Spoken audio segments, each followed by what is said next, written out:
apapun juga baik, ya cuman kantong tidak baik.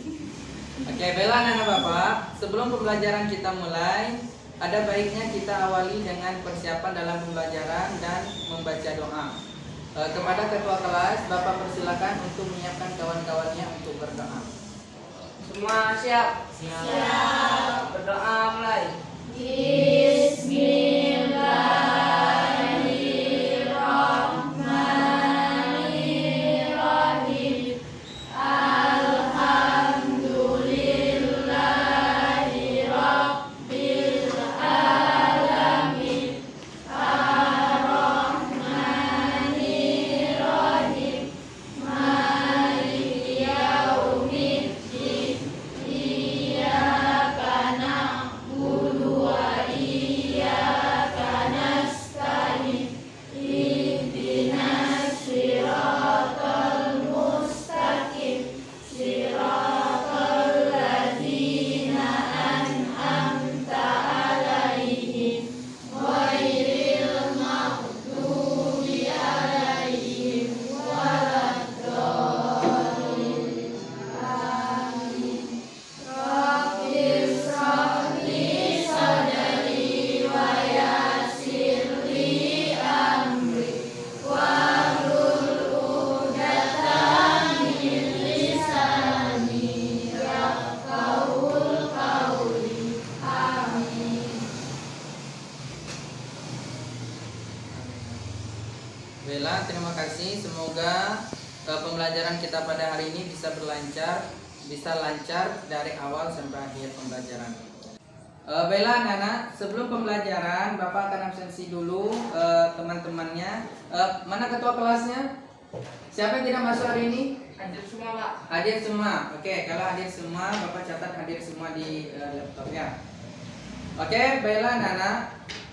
Minggu lalu masih ingat kita mempelajari tentang apa? Tentang sensor cahaya. Sensor cahaya. Jadi materi sensor cahaya merupakan akhir atau materi terakhir dari bab 3. Sekarang kita masuk ke bab selanjutnya, yaitu tentang sistem pencernaan manusia. Nah, sebelum pembelajaran kita mulai, anak-anak pernah tidak merasa ketika pembelajaran, jadi kalau anak-anak lapar, perutnya terasa perih, pergi kemana kira-kira? Ke kantin. Ngapain di kantin? Membeli makanan. Nah, sekarang Bapak mau tanya, apa fungsi makanan bagi tubuh kita? Ada yang tahu? Udah tahu. Jadi tahunya selama ini makan saja. Ayo angkat tangan. Sumber energi, betul sekali. Jadi fungsi makanan utama bagi tubuh kita yaitu sebagai sumber energi. Jadi tujuan pembelajaran kita pada materi sistem pencernaan manusia kali ini yaitu anak-anak Bapak yang pertama harus bisa memahami berbagai bahan dan zat makanan. Yang kedua, memahami fungsi dari bahan makanan yang kita konsumsi setiap hari untuk memenuhi kebutuhan energi. Nanti energi itulah yang kita gunakan untuk beraktivitas, mulai dari sekolah, belajar, jalan dan lain sebagainya. Nah, baiklah, jadi hari ini tadi sudah Bapak jelaskan tujuan pembelajaran kita. Jadi anak-anak Bapak itu saja yang harus anak-anak Bapak pahami. Lain dari itu kita akan lanjutkan pada minggu yang akan datang. Nah, tadi sudah dijelaskan oleh teman-teman anak-anak Bapak bahwasanya kita manusia itu membutuhkan energi. Nah, energi itu didapatkan dari bahan makanan atau zat-zat makanan yang mengandung nutrisi atau gizi. Nah, anak Bapak pernah tidak mendengar kata-kata nutrisi atau gizi? Pernah? Apa itu nutrisi atau gizi? Ada yang tahu?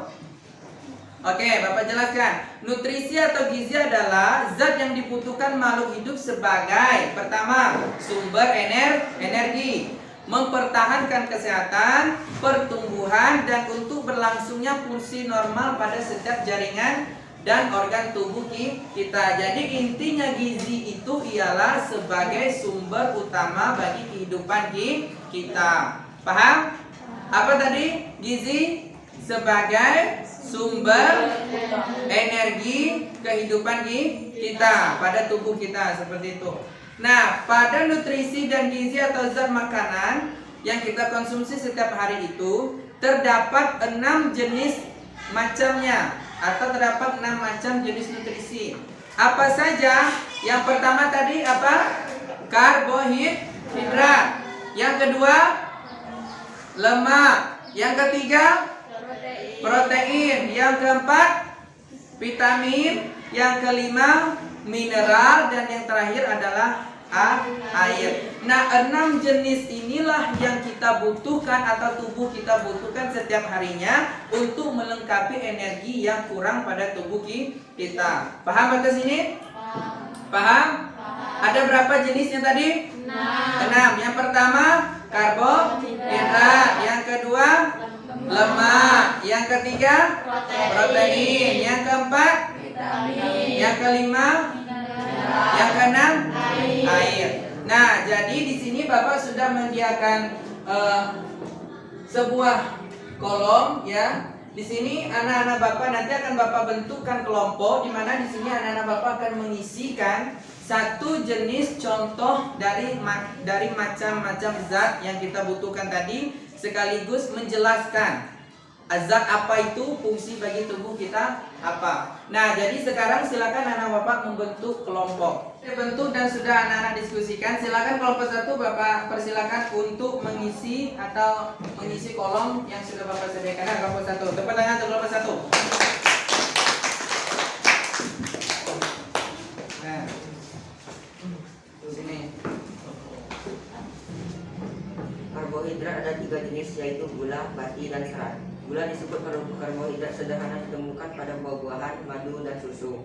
Serat seperti selulosa ditemukan di dinding sel-sel tumbuhan, seperti roti, gandum, atau sereal. Kacang-kacangan, kacang polong, dan sayuran dan buah-buahan lainnya merupakan sumber serat yang baik. Pati ditemukan dalam kentang dan makanan yang terbuat dari biji-bijian. Fungsi karbohidrat adalah sumber energi. Oke, terima kasih kelompok 1. Bapak persilakan untuk duduk kembali. Jadi karbohidrat itu contohnya yang paling dominan sering kita makan sehari-hari, yaitu nasi. Fungsinya itu sebagai sumber energi. Oke, selanjutnya kelompok 2 Bapak persilakan maju untuk presentasikan hasil diskusinya. Oke. Tegak di sini, Mbak. Lemak adalah unit penyimpanan yang baik untuk energi. Kelebihan energi dari makanan yang kita makan diubah menjadi lemak dan disimpan untuk digunakan kemudian. Berdasarkan struktur kimianya, lemak dibagi menjadi 2, yaitu lemak jenuh dan lemak tak jenuh. Lemak jenuh contohnya adalah daging, susu, keju, minyak kelapa, dan minyak kelapa sawit. Lemak tak jenuh yaitu minyak nabati, minyak kelapa, alpukat, bunga matahari, dan lain-lain. Oke, terima kasih Bapak Ibu. Jadi contoh dari lemak ini yang kita makan sehari-hari yaitu minyak sayur. Oke, selanjutnya kelompok 3 Bapak persilakan maju mempresentasikan hasilnya. Mana kelompok 3? Oke.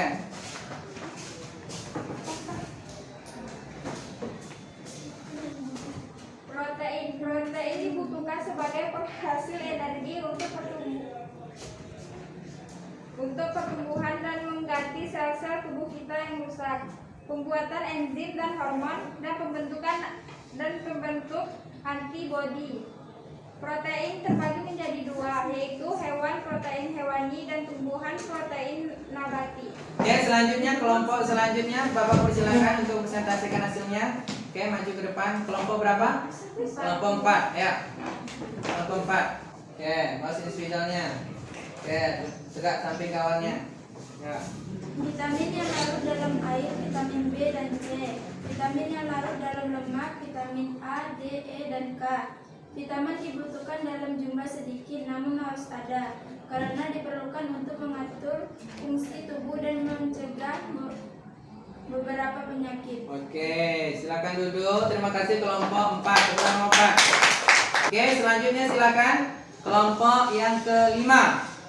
Ayo, tepuk tangan ke kelompok 5.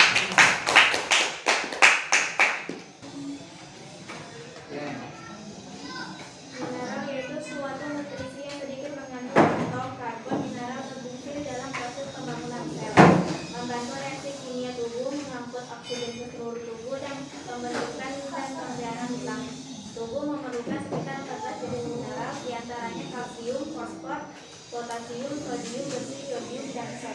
Oke, selanjutnya kelompok 6, kelompok terakhir Bapak persilakan. Dapat ada. Sini. Oke, ya. Air adalah faktor yang paling penting untuk kelangsungan hidup. Sel tubuh makhluk hidup sekitar 60-80% terdiri atas air. Air dibutuhkan oleh tubuh, yaitu sebagai pembentuk sel dan cairan tubuh, pengatur suhu tubuh, pelarut zat-zat gizi lain, dan pembantu proses pencernaan makanan, pelumas, dan bantalan, media transportasi, media pengeluaran, sisa metabolisme. Itulah pembelajaran kita pada hari ini. Sebelum pelajaran kita selesai, anak Bapak ada yang bisa menyimpulkan apa kesimpulan pembelajaran kita pada hari ini? Ada yang bisa menyimpulkan? Ya, silakan. Makanan memiliki peran yang penting bagi kehidupan manusia sebagai sumber energi dan dalam menyusun tubuh manusia. Oke, ada lagi bisa menyimpulkannya? Ya, Pak. Oke, silakan.